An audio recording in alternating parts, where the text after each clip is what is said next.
Before we can discuss the proper way to go about wealth building, we need to first understand why wealth matters. Building wealth matters because it is not just about you. It is about sowing a seed for future generations who come along after you. Michelle Obama said it best. When you've worked hard and done well and walked through that doorway of opportunity, you do not slam it shut behind you. You reach back and give others the same opportunity to succeed that you enjoyed yourself. And for those of us that read Scripture, we know that God intended for each of us to build enough wealth to leave behind for future generations. Proverbs 13:22 tells us that a good man leaves an inheritance for his children's children. But what is wealth? True wealth is not about what you make. It's about what you keep. In fact, many of the richest people in the world earn no income at all. Why is that?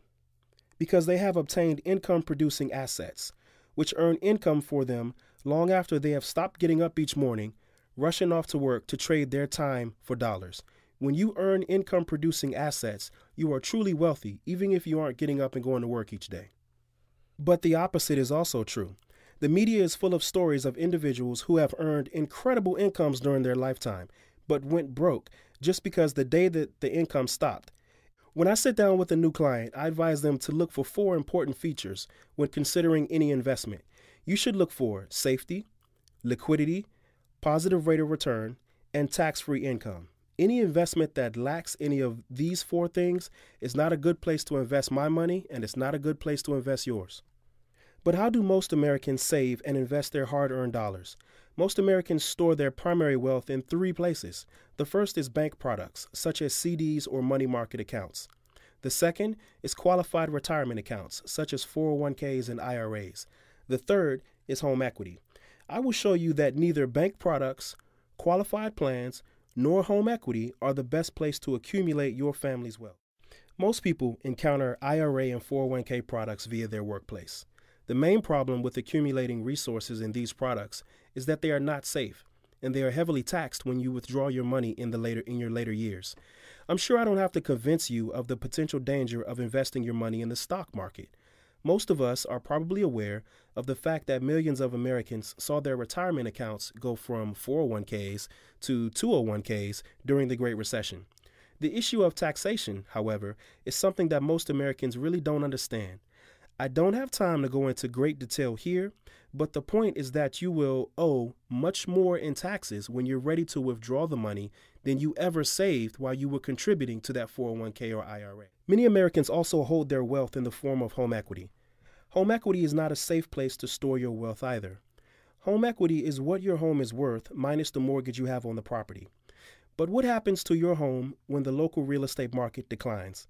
In that environment, the home loses value, regardless of how nice your house might be. Home equity is also not liquid. If you lose your job, become disabled, or suffer damage to your credit rating, it becomes difficult, if not impossible, to access that home equity because banks only lend money to those who really don't need it. So when you need that money most, your banker may just deny your loan. Finally, equity also pays no rate of return.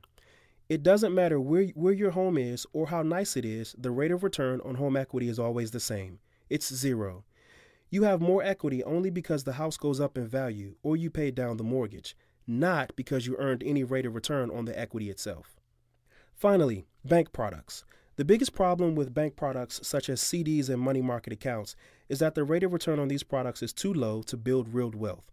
Rates right now are in the 1 to 2% range. At that rate, you would have to save every month for the rest of your life and still not accumulate any real wealth. Making matters worse, these accounts are fully taxable as they grow. So that 2% gain becomes really more like a 1% gain after you factor in the tax hit. So what is the best place to store wealth and build your family's legacy? Where can you find all of the investment attributes you need in one product? When most people come to me as a financial planner and tax advisor, they don't want or even need life insurance. What they want is liquidity, safety, a decent rate of return, and tax-free access to their money when they want it. After I show them several options, most of my clients do exactly what I do with my money. They choose a properly structured, investment-grade life insurance contract designed to provide them with safety, liquidity, rate of return, and tax-free access to their money when they need it. Many of my clients choose to pull money out of their IRA or 401k, or they may simply stop contributing to their IRA or 401k and invest in the life policy instead. Some will choose to invest by moving their money from home equity and into the IUL. Some simply decide to invest on a monthly basis from their checking or savings accounts. Regardless of how the product is funded, most of my clients feel that it is the best wealth creation tool they have ever seen and wish they had gotten involved sooner. Although most Americans do not view cash value life insurance as a tool for creating wealth and legacies, this concept has been around for over 100 years. What I want to do now is run through an example to demonstrate the way the product works to create multi-generational wealth. Meet Anthony and Michelle Cruz and their baby boy, Nathaniel. They're both 45 years old, in average health, and can afford to invest about $500 per month to build their family legacy. Anthony and Michelle are looking for solid, steady returns on their money, protection from market losses, and guaranteed income when they're ready to retire. They would also like to build a legacy to leave to their children once they're gone. To satisfy their needs, we put together 2 indexed universal life policies with a death benefit, which I call a legacy, of $300,000 for each spouse, which Michelle and Anthony plan to hand down to their children and grandchildren once they pass away. These indexed universal life policies offer them safety of principal, liquidity, an excellent rate of return, as well as tax-free access to their money in the form of a guaranteed income for life. The policy also offers valuable living benefits in the form of terminal illness, chronic illness, and critical illness riders. These riders provide coverage for the family in the event that they become injured, ill, involved in an accident, suffer a heart attack, stroke, diagnosis of cancer, etc. 1 year after the policy is issued, Nathaniel suffers a heart attack, but does not pass away. The family takes $65,000 out of his legacy, or face amount. Note, even though Anthony has only paid in about $6,000 into the policy, he is able to access the full $65,000 because he suffered a heart attack. With that $65,000, Anthony and Michelle pay some medical bills. They make a down payment on a new home, and because they see the value in the Indexed Universal Life policy, they invest $25,000 in an Indexed Universal Life policy for their son Nathaniel. When Nathaniel was ready to go off to college, Anthony and Michelle used the cash value in their policies to help fund his education. They access $5,000 per year for 4 years to cover the cost of meals, books, room and board, etc. 20 years into their retirement, Anthony is diagnosed with congestive heart failure and is said to have 2 years or less to live. Because he is diagnosed with a terminal illness, he can access a portion of his legacy while he is still alive.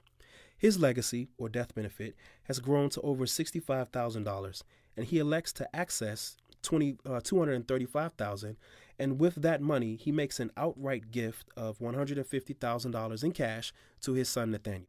Let's take a look at Nathaniel's policy and how it has grown over the years. He has an indexed universal life insurance contract just like his parents. He has a $500,000 death benefit, or legacy, which he intends to leave for future generations of his family. You'll recall that Anthony and Michelle made a lump sum contribution to Nathaniel's Indexed Universal Life contract when he was a child. They contributed $25,000 and just let it grow, with no further cash investments. By the time Nathaniel is 35 years old, he can start to receive an annual income of $35,000 completely tax-free. This $35,000 annual income will be paid to him every single year until he reaches the age of 65. Where the annual tax-free income will increase to $200,000 per year for the remainder of his life.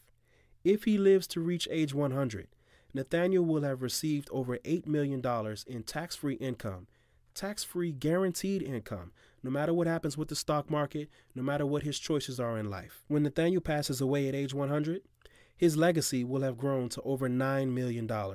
He will also have $8 million in cash value.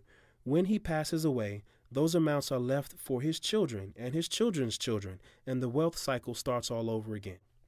A few years later, Anthony and Michelle both pass away. The remaining legacy is now over $600,000. They make an outright gift of $500,000 to their grandson, William, and invest $130,000 into 2 policies, indexed universal life policies, for each of their 2 great-grandchildren. So let's look at the multi-generational benefit summary enjoyed by this family. During the course of their lifetimes, Michelle and Anthony received living benefits of more than $577,000. When they passed away, the legacy they left behind was over $1 million. Nathaniel received over $8 million in tax-free income during his lifetime alone, encouraging everyone to begin the process of building your family legacy. The key to becoming wealthy is not the level of your income, but the ownership of income-producing assets. Of all the possible asset choices, the Index Universal Life Contract is the only one that provides safety, liquidity, a good rate of return, and tax-free income for life, combined with living benefits to protect you in the case of serious illness, injury, or old age. So first of all, tell us your name, what school you go to. My name is Darius Smith, and I go to Memorial Middle. Speak up, because it don't have a loud microphone. My name is Darius Smith, and I go to Memorial Middle. All right, Memorial Middle School. What grade are you in, Darius? 8th grade. Okay, you're in the 8th grade, so next year you'll be going to high school. What high school you going to? John. Okay. All right, I remember you from a couple years ago. You had great grades then, so I wanted to come back and see if you were still working hard and still hitting the books. So let us know what your report card looks like now. Read off some of the grades that you have. In Spanish, I got a A. Language arts, I got a B. PE, I got a C. History, I got an A. Critical thinking, I got an A. All right, hold up. Time out real quick. I want y'all to notice something. He says Spanish, he has an A, right? What was the second class? Language arts. Language arts, he also has an A. All right. Further down the report card, he said he had history. He had an A in history too, right? Now, tell me this. You play football? Yep, you play football, right? He's also a huge basketball player. That's all we did in camp. We played ball all the time. But tell me the one class that you had a C in. PE. Out of all of the classes that he get a C in, it's PE. So notice, he don't have an A in PE and a C in language arts or a C in Spanish. He got an A in Spanish and a C in PE. Okay? All right, so now, all right, once you go to high school, talk to us a little bit about what you're thinking about doing with yourself in the future. Where you plan on you plan on going to college? Yeah, I plan on going to college. All right. Have you started thinking about what you want to major in or what type of profession you want to do? I want to major in athletic training. Athletic training. Okay. Sound like you got a good head on your shoulders. I'm gonna let y'all see hold that report card up, flip it around. Let y'all see this report card for yourselves. There it is. Spanish, A. Language arts, right on down. History, A. Reading, A. So we got an athlete and he's hitting the books. So when we opened up the bag, what did you decide to grab? What piece of clothes did you decide to get? LeBron James jersey. All right, you got the brand new Miami Heat LeBron James jersey. We here with Xavier. Xavier, what you doing this summer? Where you on your way to? I'm on my way to Europe. All right, and because you on that student ambassador program, they asked you to do some community outreach, right? Yes. All right, and so we here today to do some community outreach and give back to these students like Darius who working hard in school. So how you feel about coming out here and sharing these brand new clothes with Darius? I think it's a good thing because a lot of kids don't have a lot of things that others have, but they still keep their grades up and they work hard in school. All right.